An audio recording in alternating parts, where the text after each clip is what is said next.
the race. You can see here's a bike coming in the dark. I gotta go throw on 2 headlights. We're up by 20 minutes still.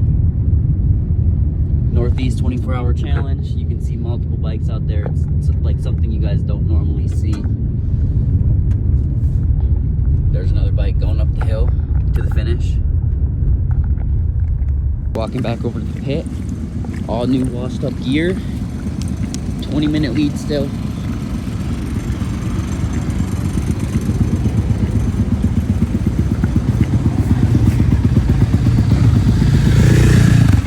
All right, 25-minute lead. All geared up, ready to go hit the trail. Got a set of helmet lights on.